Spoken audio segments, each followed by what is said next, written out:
नमः पार्वती पतये हर हर महादेव।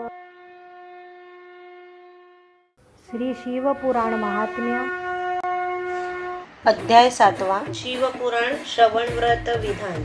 सूत शौनकांना म्हणाले, मुनिवर्य, शिवपुराणाचे श्रद्धेने श्रवण करणे हे एक व्रतच आहे, असे मी तुम्हाला आधीच सांगितले आहे. हे व्रत घेणाऱ्या मनुष्यांसाठी काही नियम आवश्यक आहेत, ते लक्षपूर्वक ऐका. या श्रेष्ठ आणि पुण्यमयी कथेचे नियमपूर्वक श्रवण केल्याने कोणतीही विघ्नबाधा न येता उत्तम फलप्राप्ती होते.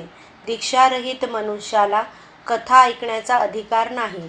दीक्षा घेणे याचा अर्थ संकल्प करणे. संकल्पाने व्रताचरणात दृढता येते. स्वीकारलेले व्रत आपल्याकडून पूर्ण झालेच पाहिजे अशी कर्तव्य बुद्धी निर्माण होते.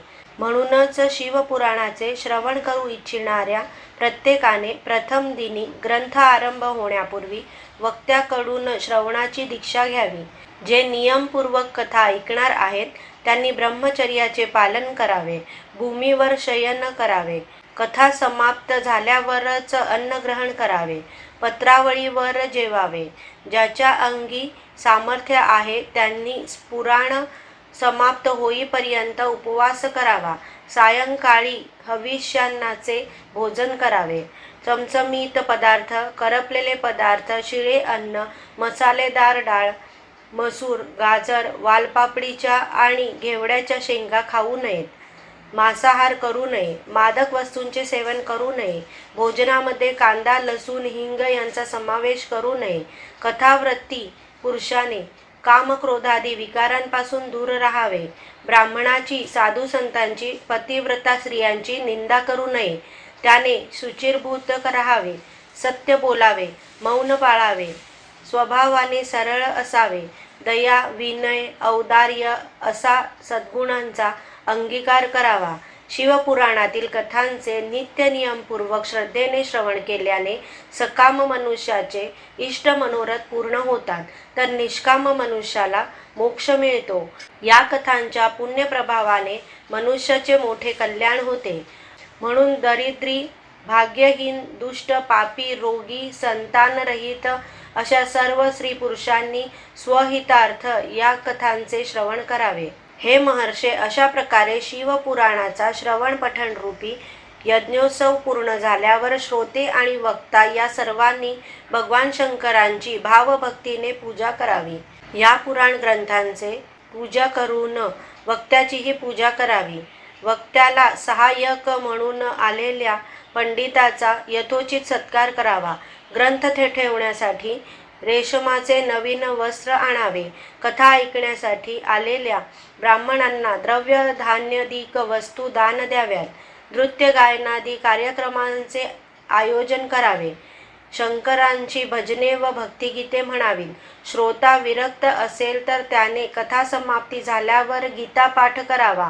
गृहस्थाने या श्रवणकर्त्यांच्या शांतीसाठी होम करावा. होम करताना रुद्रसंहितेतील श्लोक, गायत्री मंत्र किंवा शिवपंचाक्षरी मूलमंत्राचा अर्थात नमः शिवाय या मंत्राचा उच्चार करून शुद्ध हविष्याने हवन करावे. ज्यांना होम करण्याचे सामर्थ्य नाही त्यांनी ब्राह्मणाला हवनासाठी आहुती योग्य वस्तू दान द्याव्या. तेही शक्य नसेल तर शिवसहस्रनामाचे भक्तिपूर्वक श्रवण पठण करावे. या कथा श्रवणरूपी व्रताची सांगता करण्यासाठी 11 ब्राह्मणांना बोलावून त्यांची पूजा करावी. त्यांना उत्तम पक्वान्नांचे भोजन द्यावे. मधमिश्रित खीर खावयास द्यावी. यथाशक्ती द्रव्य दक्षिणा देऊन त्यांना संतुष्ट करावे. ज्याची आर्थिक परिस्थिती उत्तम आहे त्याने 3 तोळे सोन्याचे एक सुंदर सिंहासन बनवून द्यावे. आचार्यांना पाचारण करून शिवपुराण या ग्रंथाची त्या सिंहासनावर स्थापना करावी. त्या ग्रंथाची आवाहनादी विविध उपचारांनी पूजा करावी. दक्षिणा समर्पित करावी. आचार्यांचे गंधपुष्पदिकांनी पूजन करावे. वस्त्र आभूषणे देऊन त्यांचा सन्मान करावा. हा ग्रंथ त्यांना द्रव्य दक्षिणेसह दान द्यावा. या ग्रंथदानाच्या पुण्यप्रभावाने भगवान शंकरांचा कृपाप्रसाद लाभून मनुष्य भावबंधनातून मुक्त होतो. अशा प्रकारे शिवपुराणाचे विधिपूर्वक श्रवण करून त्याची सांगता केल्याने संपूर्ण पुण्यफल प्राप्त होते. शिवकृपेने भोग आणि मोक्ष या दोहोंचा लाभ होतो. हे मुने, मी तुम्हाला संपूर्ण फल देणाऱ्या शिवपुराणाचे महात्म्य विस्ताराने सांगितले आहे. आता तुम्ही काय ऐकू इच्छिता? श्री शिवपुराण हे समस्त पुराणांमध्ये सर्वश्रेष्ठ आहे. भगवान शंकरांची वाङ्मय मूर्ती आहे. हे शिवजींना अत्यंत प्रिय असून भवरोगाचे निवारण करणारे आहे. जो मनुष्य मनाने सदैव शिवध्यान करतो, वाणीने शिवस्तुती करतो, डोळ्यांनी शिवलिंगांचे दर्शन घेतो, कानांनी शिवलीलांचे श्रवण करतो, तो खरोखरच धन्य होय. त्याचे जीवन सफल होते. तो भवसागरातून सुखरूप तरून जातो. त्याचे इहलोकी कल्याण होते. सर्व कष्टांचे निवारण होते. त्यांचे महात्म्य या अनंतानंत विश्वाला अंतर्बाह्य व्यापून आहे. त्या आनंदघन स्वरूप शिवप्रभूंच्या पावनचरणी मी सदैव नतमस्तक आहे. अशा प्रकारे शिवमहापुराणातील अध्याय 7 समाप्त. ओम नमः शिवाय.